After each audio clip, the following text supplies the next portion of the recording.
Hi, everyone, and welcome to Careers in Business and Franchise Ownership.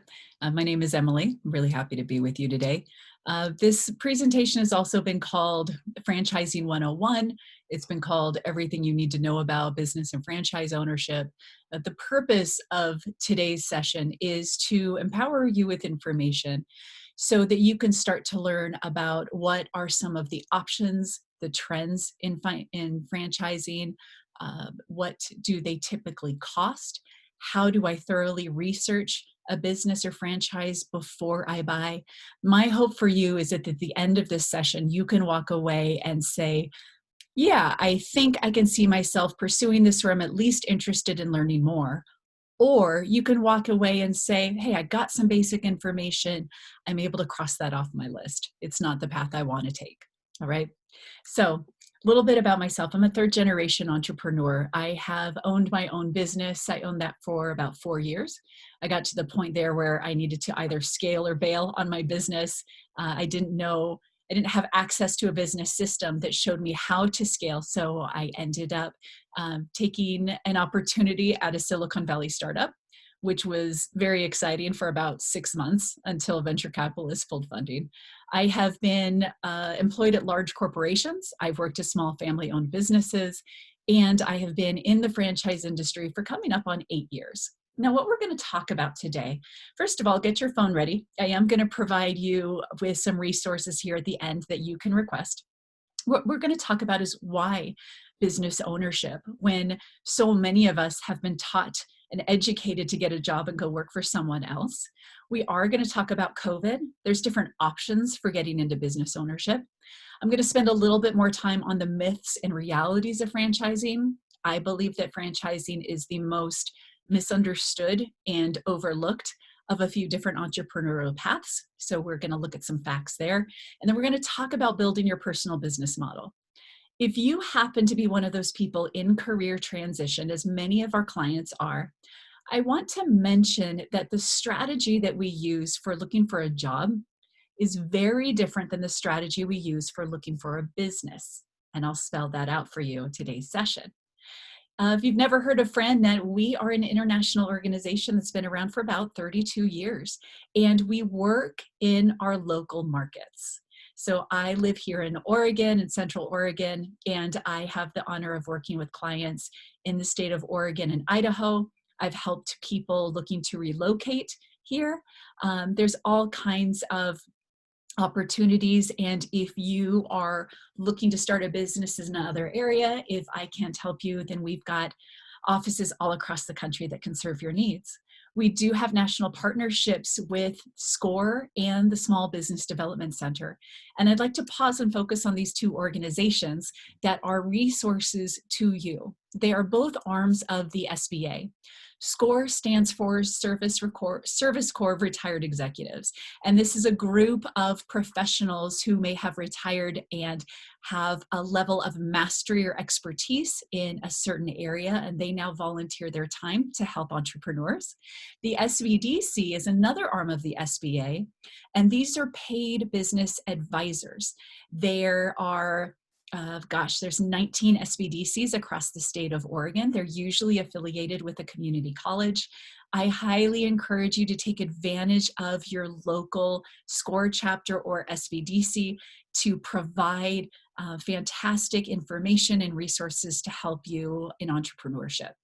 And what FranNet does is we help match people who want to be in business for themselves with a business or a franchise that meets their needs, and our services are entirely free to you. So we are actually paid by the franchise industry to do their prospecting. So we work very similar to an executive recruiter. Now, the franchise brands that we work with have been thoroughly vetted and are pre-screened. So we work twofold. On one hand, we offer you, someone who's interested in franchise ownership, thoroughly pre-screened boutique franchise options that are currently in expansion mode. What we offer the franchisor are educated prospects like you who have taken the time to watch a session like this to get informed, and someone that we think could be a good fit in the expansion of their franchise model. So we don't sell anything. We're more of a matchmaker. Now, I do want to point out, and forgive me if this sounds insensitive, but this is not our first rodeo. I just mentioned that we've been around for 32 years, and so we have been very active in helping place people in business ownership during the dot-com bust, 9/11, the Great Recession. The face of the face of uncertain times today looks like COVID. And what we have seen time and time again is during these periods of uncertain times, when people start to look at business ownership, we really focus on low cost, recession resistant essential services that are service based and typically low overhead. So that's where we see a number of people buying businesses, not only between these periods, if you will, but especially now during COVID. Now, I'm not going to tell you how to use this time, but I will tell you how we've seen other people use this time. Now, at the beginning of COVID, some people decided to stop their research altogether, and I understand this is not for everyone. What most people did at the beginning of COVID was they started to, when I say people, I mean FranNet clients, is they continued their research, but they slowed it down a little bit. They took advantage of this time to conduct extra due diligence, to have more conversations, to consult with more professionals. Now, many people said, I just need a little bit more clarity around this pandemic, and I understand. I do invite you to ask yourself, what does clarity look like for you? So if clarity means we're seeing businesses reopen, great. If clarity for you looks like, I want to see what things are like 2 years post-COVID vaccine, now may not be the time to start your research. There is another group of people that moved full speed ahead during the pandemic. And these are people who believe that there's a huge economic opportunity on the other side of this, and they want to be able to ride that wave. They want their business to be open, to be able to serve pent-up demand. They are those who want to take advantage of increased vacancies, of reduced interest rates. These are the people that are ready to go right now. I will tell you that FranNet placed more people. Now today is today's October 14th of 2020. FranNet placed more people in business ownership in the month of September than any other month year to date. So it may look like the tides are turning. And what I want to remind you is that researching your options and searching for an opportunity is a commitment to learning about your options and opportunities, but that's not a commitment to making a purchase. So you can use your time wisely. In terms of financing, the financing landscape changes. It has been changing throughout this pandemic. So I'd like to introduce you to 3 organizations that provide financing, financial strategy, free consultations. I personally have had a number of clients work with all of these organizations over the years. So if you want to jot down these names, you can go to their websites or you can ask me for a personal introduction. I would be happy to introduce you to someone that can help you understand your financing strategy and what investment level may make the most sense for you. And before we really jump into the content, I want to be clear, I have your back. And what I mean by that is I don't know if owning a business or a franchise makes sense for you or makes sense for your family. I don't have an agenda where I want you to do any particular thing other than access the information that you need to make a well-informed decision.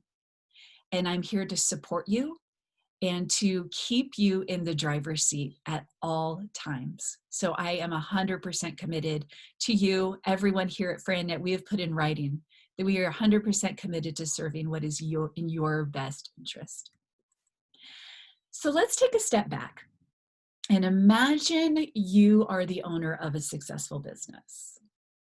How would your life be different? Now, here are some common responses: success, fulfillment, flexibility, autonomy. Some people say, oh, if I owned my own business, I would be in control. I wouldn't have to worry about layoffs anymore. I would have more financial security. And these are great answers. And I ask you, what is it for you? Why are we here exploring business ownership when so many of us were taught to and educated to get a job and to work for someone else. So even though there are a number of people that look at these reasons and think this is why I would love to own a business, the truth of the matter is that most people choose to work for someone else. And why is that? Well, here's a few of the more common responses. Risk. Some people believe a job is safer than a business. Some people are too worried about the economy. What about money? Do we have enough money to get into a business? What do I need to know? Where do I begin? And what skills do I need to be successful in a business? And these are really valid concerns, and let's kind of unpack them. Now, regarding a job being safer than a business, once upon a time, when we got a job, there was very little risk of losing that job, as you can see here on this blue line. Take my father-in-law, for instance. He worked for the same organization for over 40 years. Now, today, that has changed. When we get a job today, immediately there is very little risk of losing that job, and we can count on getting a paycheck in about 2 weeks. However, the longer we have that job, the less secure it becomes. So some questions to ask yourself is, can you be sure that your job is safe? Does performance equal security? And with a number of professionals after a layoff that I have spoken with, it doesn't sound like performance equals security anymore. Will you meet your long-term financial goals in terms of your financial security, preparing for retirement with a job? Now, there's nothing wrong with a job. It's just simply that job tenure has shortened. And whereas a previous generation may have kept a position for years and years or decades, we are in a paradigm shift where we simply don't hold positions for the length of time that we used to. Also, around age 50, it's a vulnerable age to be in career transition. Around age 50, we're told that we have too much experience, right? There is perceived ageism out there. And also, we have more and more professionals competing for fewer and fewer jobs. Now, the thing with a business, in terms to risk, it's the opposite of a job. So yeah, owning your own business is scary at first, and there is risk. If there were no risk in owning your own business, I would have a line down the street. But the risk is highest in the beginning. The longer you own your business, the more secure it becomes. And you are in complete control. So no one can take it away from you. You can't be transferred, fired. You can't get a new boss that suddenly does things completely different and you feel like you're on your way out. You are in charge, and you can grow the business. You can scale the business as you want at the pace that works best for you. And the longer you own your business, the more secure it becomes. Again, it's the complete inverse of a job. Now, I think financially, most people are able to reach their short-term goals with the job, but long-term, most people are able to reach their long-term financial goals through business ownership. Now, one thing I invite yourself to consider as you look where the risk is highest in business ownership. This is the initial period where there might be more money going out than coming in. So a few questions to ask yourself. Do I have the support of my spouse and my family? Do I have access to cover my living expenses? Is my spouse working, or do I have living expenses set aside to see me through the period to where I cross that invisible line and business ownership can get really fun, fulfilling, and financially rewarding? A couple other questions is, how do I know when this business is going to get cash flow positive, if this business is going to get cash flow positive? Is there any level of predictability in terms of when I will make money and how much money I can earn? In a few minutes, we're going to talk about 3 different entrepreneurial paths. Some of those paths have more predictability than others. So the thing about risk and the job market is The rules have changed. When I first started my professional life, one of the most common interview questions I got was, where do you see yourself in 5 years? They don't ask that question anymore. And frankly, I don't know if the person asking the question knows where they're going to be in 5 years. So the rules have changed, and job security is a thing of the past. Today, the focus is on income security, and this is where we actually have some control. In terms of the economy, if you're worried about how the economy can impact your business, that is a valid concern. We have certainly seen some small businesses and mom and pop businesses sadly have to close their doors during this pandemic, while we have seen other businesses that have been able to pivot and are frankly having record years. So you can lower your risk by looking for businesses with specific market characteristics. So I'd like to call your attention to these recession-resistant industries. These are examples of businesses that can thrive in just about any economy. So for starters, there are growing markets that are driven by demographics. Senior care, we've got 8,000 to 10,000 people turning 65 every day. Residential repairs, home renovation, those are industries that have thrived during this pandemic when everyone is at home. They were improving their flooring, their carpeting, cleaning out their garage, fixing up, completing those projects around their house that have been sitting around, and hiring contractors to help out. Cleaning services, whether residential or commercial, we are certainly focused on keeping things clean and sanitized. Essential services, hair care, I don't care what the economy is going to do. My hair is going to grow and I'm going to need it cut. Granted, hair care was closed here during the pandemic for a certain number of weeks. Never in my life did I think I would see that happen. I'm happy to see those businesses back open. Automotive, we need our vehicles to be reliable. We need our brakes to work. Damage restoration.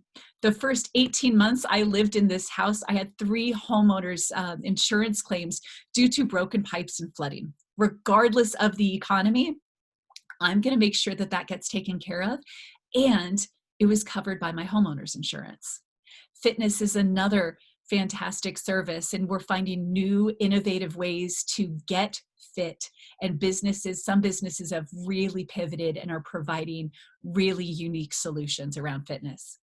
Also, small businesses that help other small businesses. So think about the small businesses that don't have their own internal IT department or marketing department. The businesses that need help with reducing expenses and expense analysis, or sales training where they really want to take their sales team to the next level. These are some great examples. Now, we're going to talk about 3 different entrepreneurial paths. We're going to talk about how to start a business, we're going to talk about the pros and cons of starting a business, of buying an existing business, and starting a franchise. So I don't believe any one of these paths is better than the other. There are advantages and disadvantages to each. My hope is that as we unpack each one, you can get a sense of, yes, this seems like this path makes the most sense for me, or that path makes more sense for me. So let's take a look. If you are thinking about starting a business from scratch, you get complete control.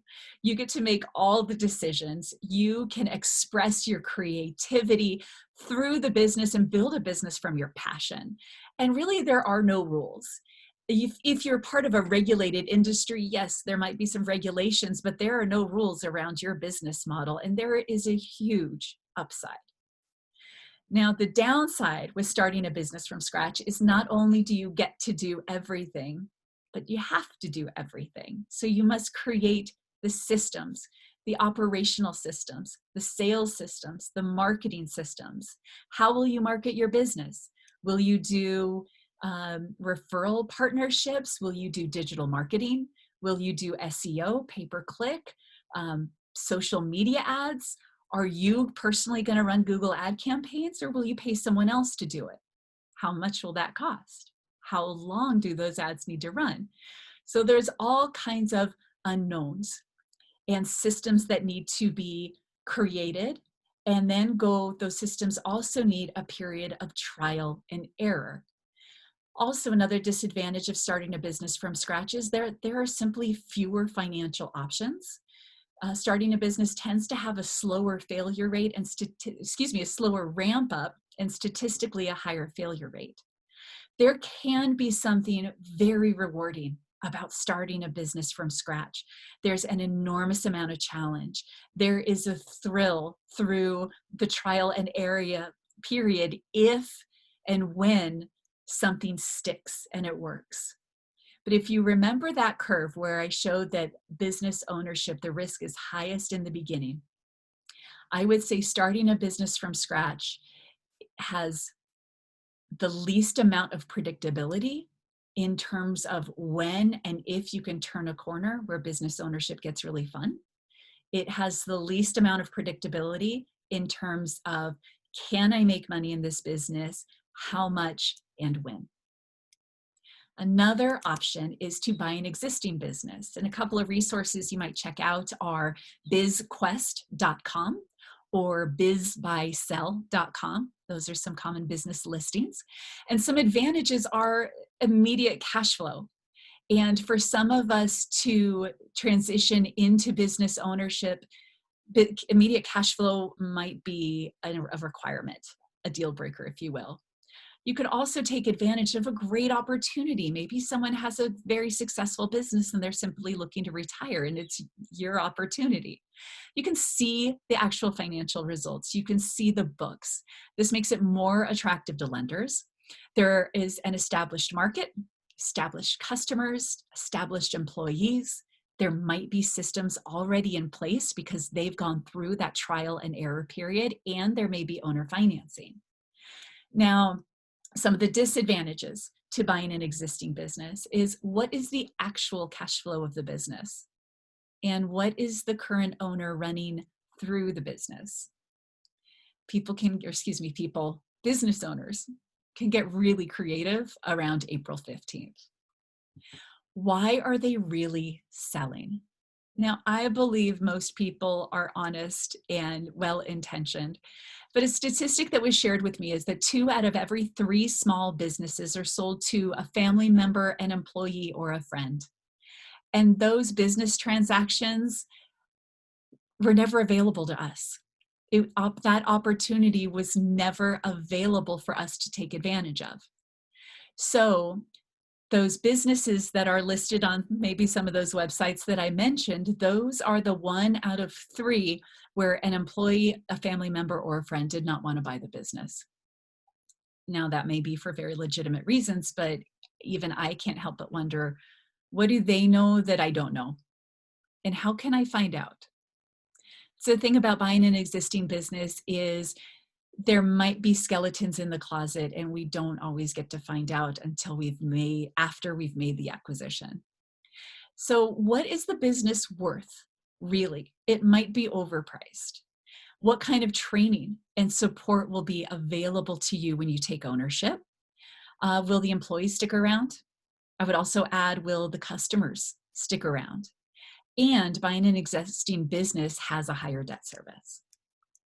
So let's talk about the advantages and disadvantages of a franchise. Now, there are probably many things on this list that you're already familiar with, but there might be a few things that could surprise you. Now, a franchise, we get name recognition or a licensed trademark.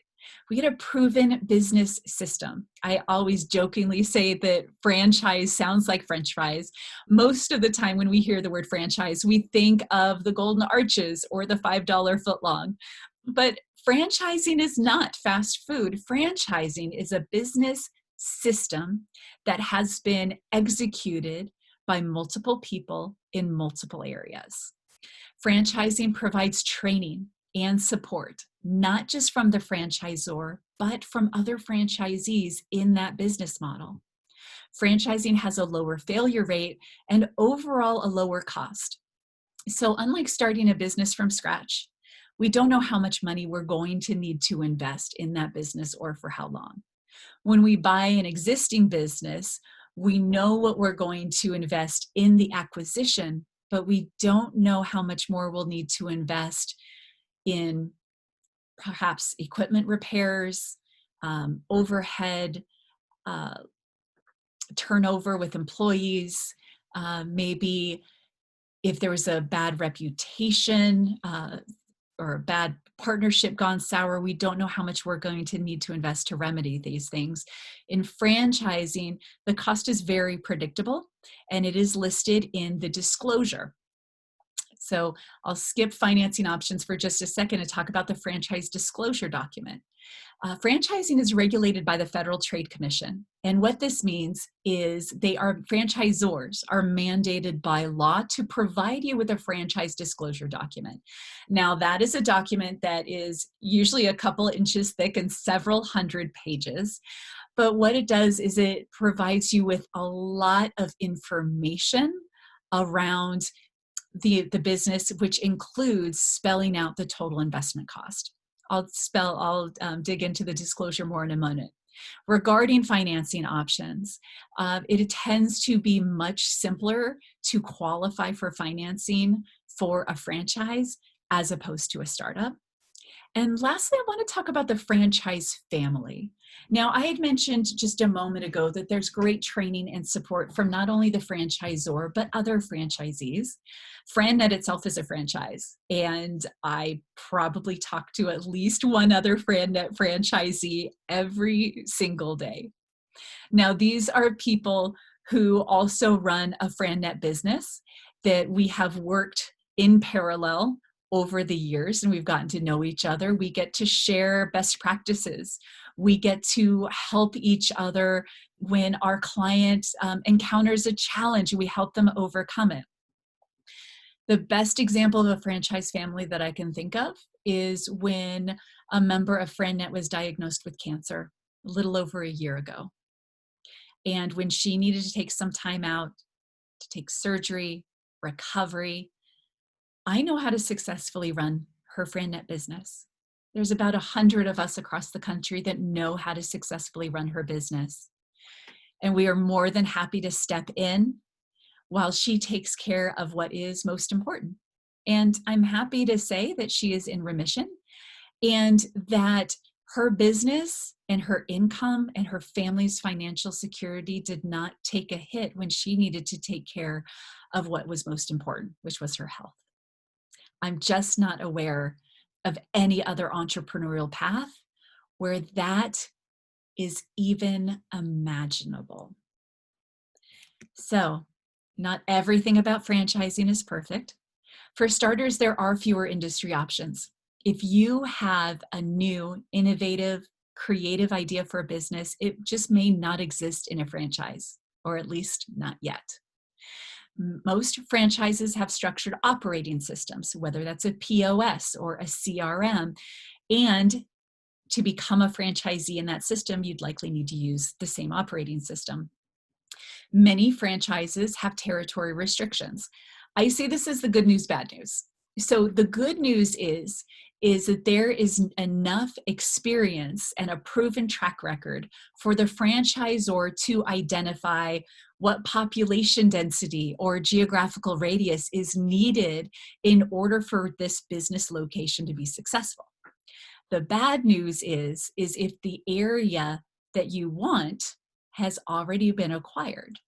So if you would like the territory where you live, or if you would like a territory that is within a certain commute time, we need to find what is still available and then decide what makes sense for you. Also with franchising, you can only sell their products, and there are ongoing royalty payments. So a franchise is, the creation of a distribution channel, and it is a way to get to market and build brand dominance fast. Why pay royalties? You like how I just kind of casually said, yeah, paying royalties is a disadvantage. Some people are fine with the idea of paying royalties. Some people say, no, I'd rather do it on my own. I understand. I do want to point out one thing about royalties. And first of all, not all franchisors are created equal.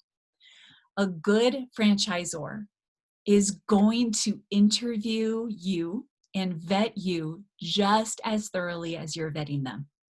Why? Because initially, if they award you a franchise, they're going to lose money.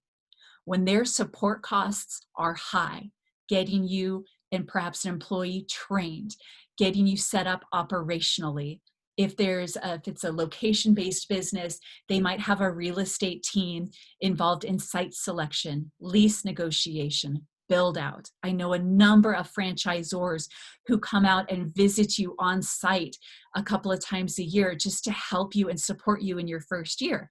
High support costs while your royalties are low. Why do they do this? Well, they have vetted you and they believe that in the long term, when their support costs are down, they believe that you are going to make money for yourself and they are going to make money back in those royalties. So royalties are essentially a trade-off. You exchange a small portion of the profit for a significant decrease in risk. Now, I did tell you we'd get into the FDD, the franchise disclosure document, and here are some things you can expect, some information you can expect to access, is information about the leadership team. Who are they? What is their business experience? Have they ever declared bankruptcy? Have they ever been involved in litigation? It's going to break down the cost of the franchise in item 7, the total cost. It'll break it down, any fees, any investments around equipment, supplies, insurance, etc. It's also going to tell you in black and white the royalty structure and the franchise contract.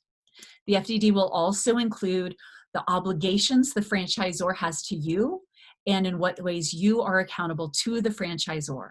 It will outline your territory. It will list everyone who currently is or ever has been an owner in that business system.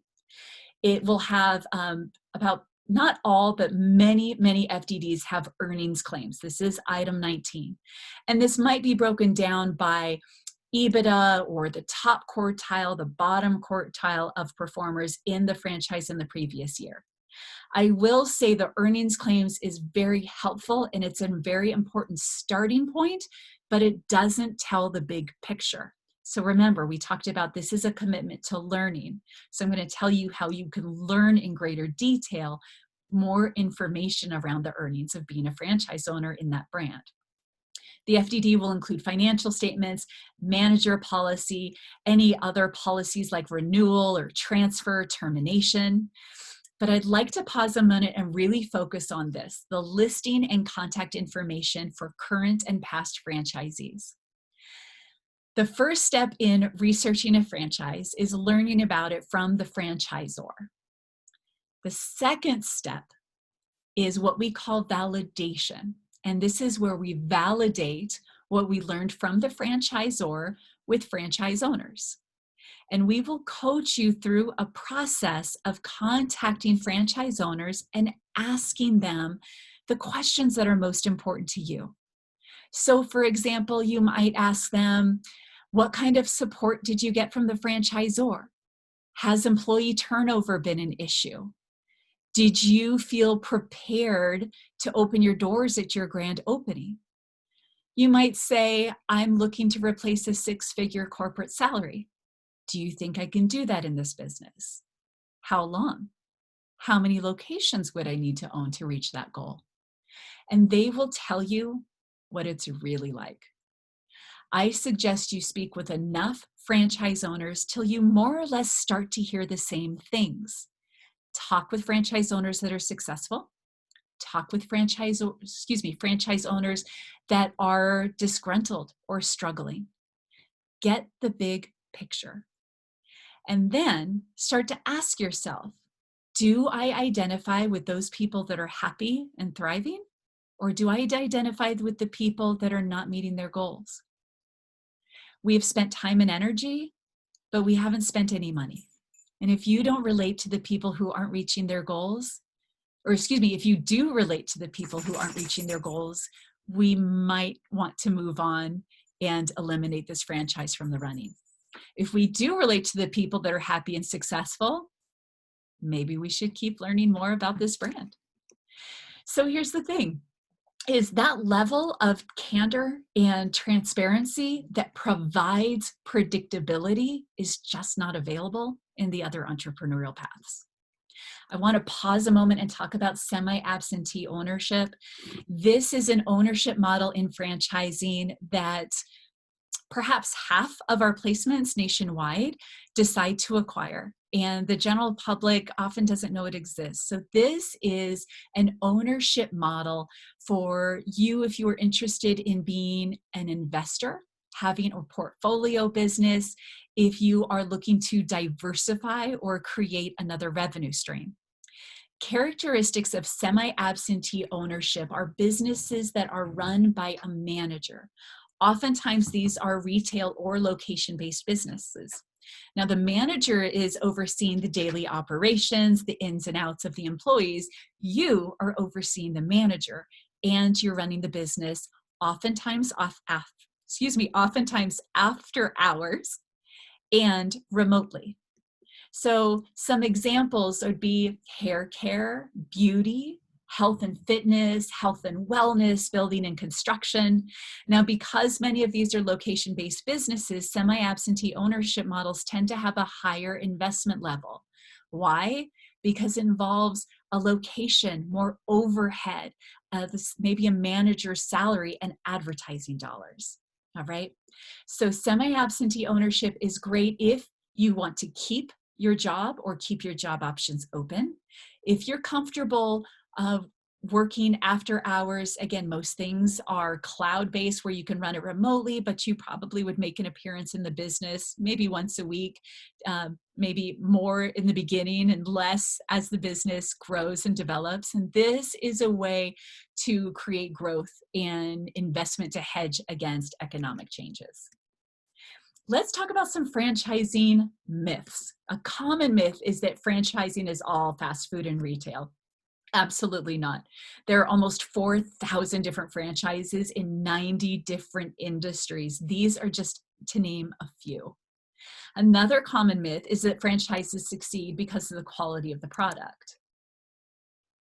Really?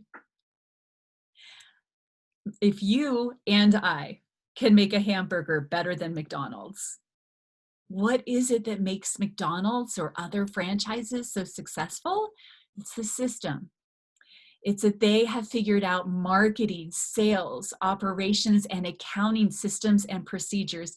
They have gone through the trial and error period. So they have a system that works. Successful franchises, another myth, that successful franchises emerge in new industries where there's no competition. And that's just not true. Competition is good because competition shows that there is demand. Many franchises won't even go in an area where there's no competition because they interpret that as there not being any demand. So what franchising often does is it enters a segment where there is demand and it's a fragmented industry.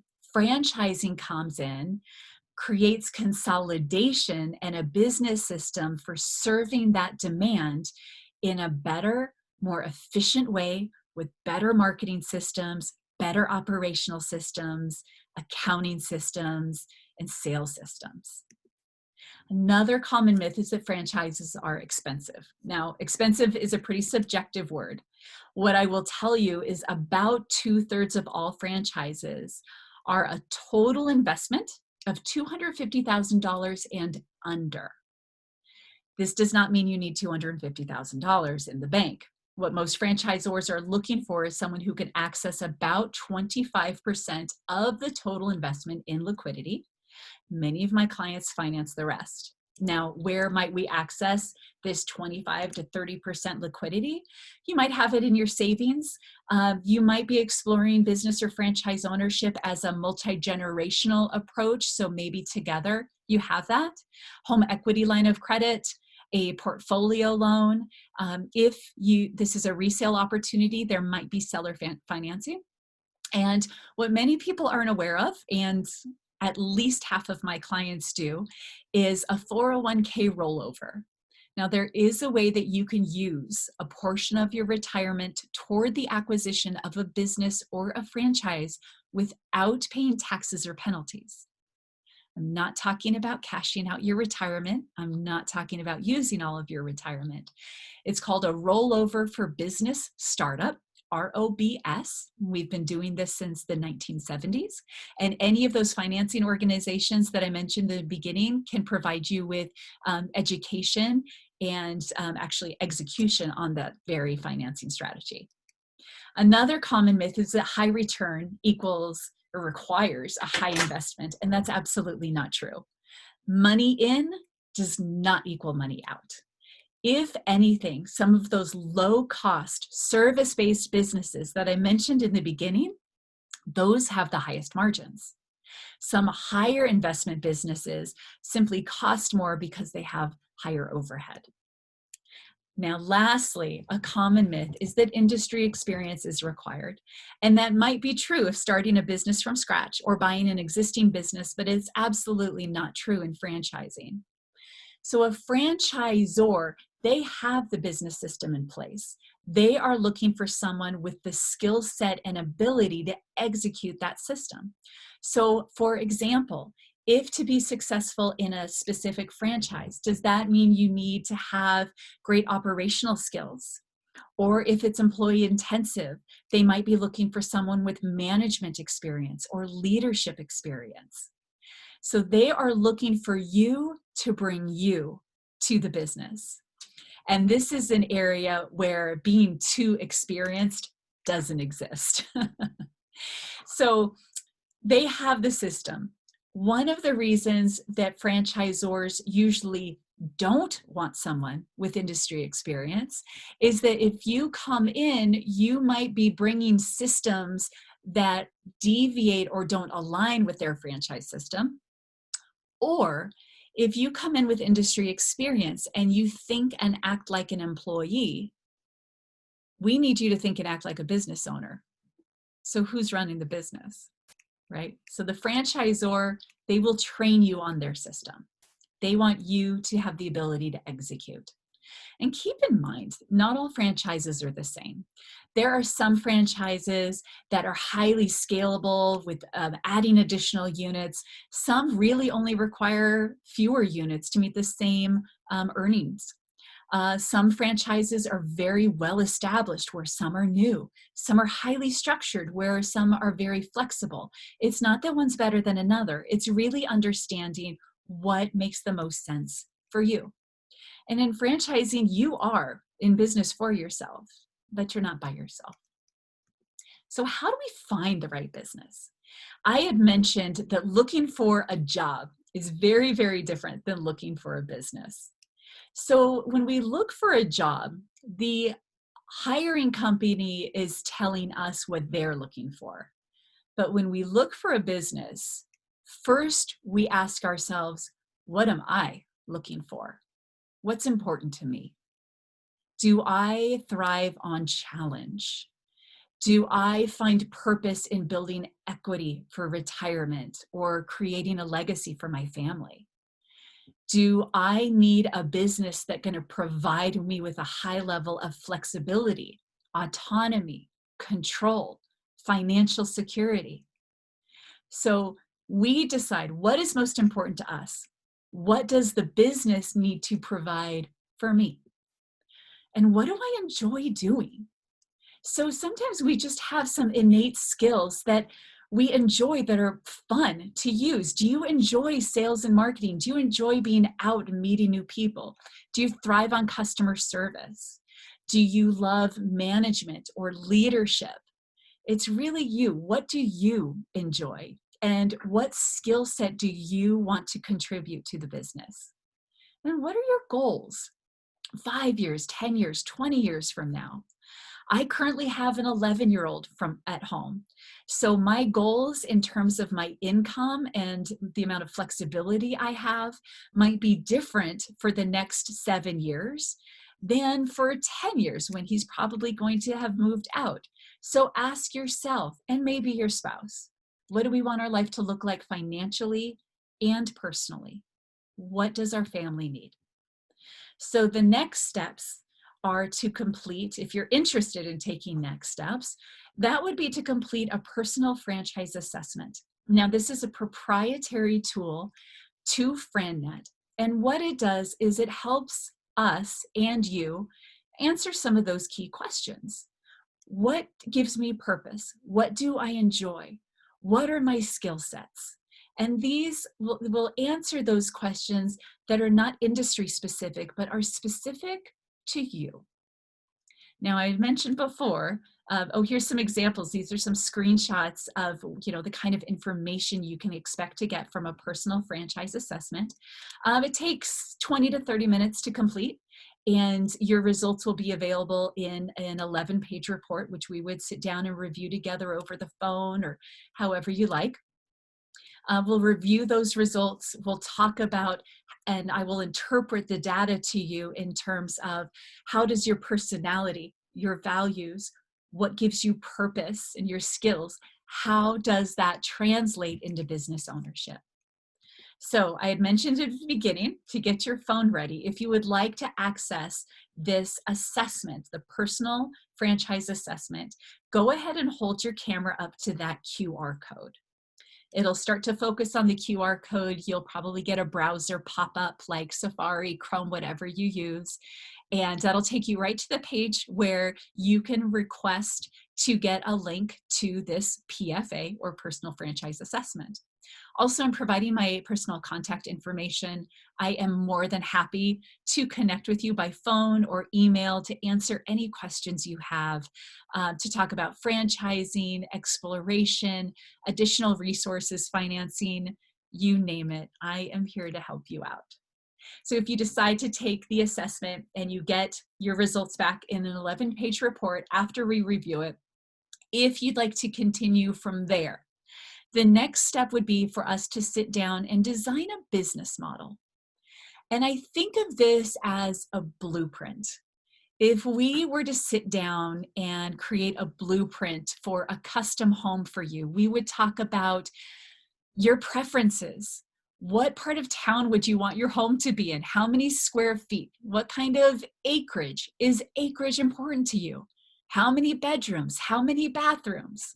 So we would design it to your taste. Same thing with a business model. But instead, we'll talk about things like, do you want B2B or B2C?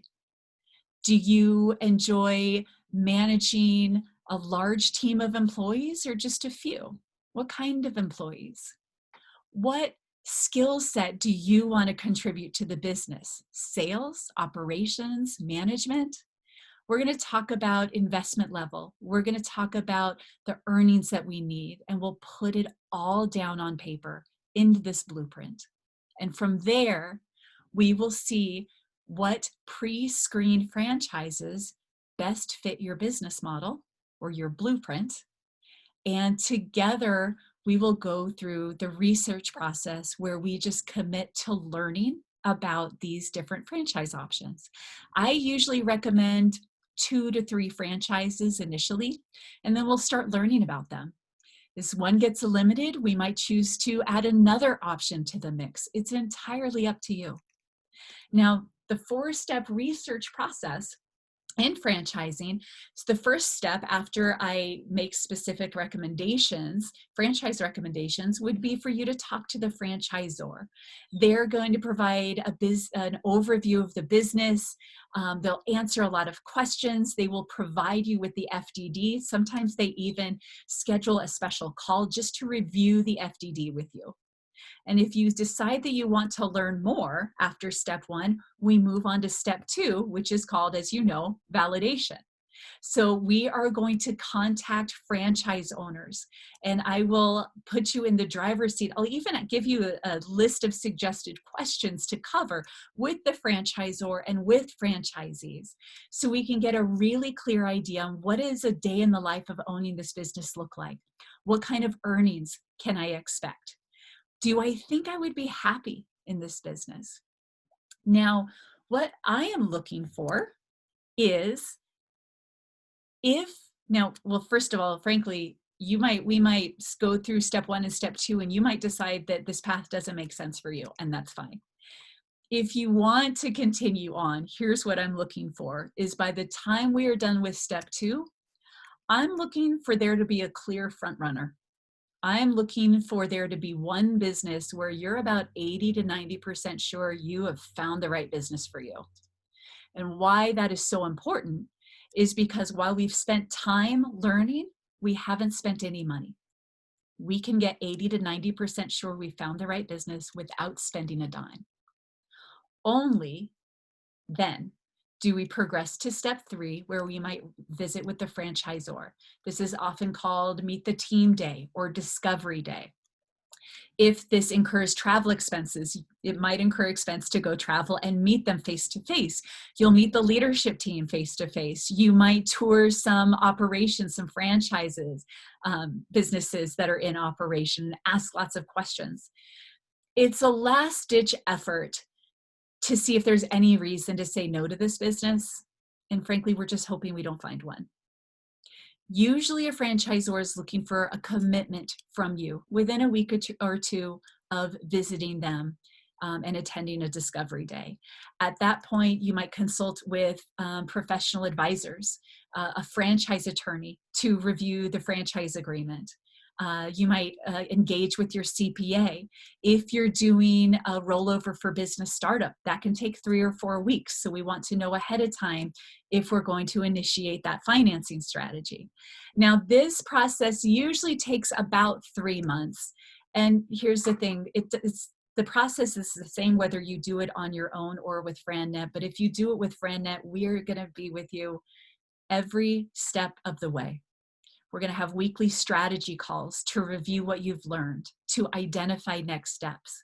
I will be another pair of eyes and ears to ensure that every step is based on fact and information and is in your best interest, whatever direction that takes us. So a couple of things to ask yourself throughout the research process as you're learning about these businesses. Am I willing to follow this franchisor system? Is it affordable to me and my family? Is the risk level acceptable to me and my family? And will I enjoy the business? Will I have fun doing this?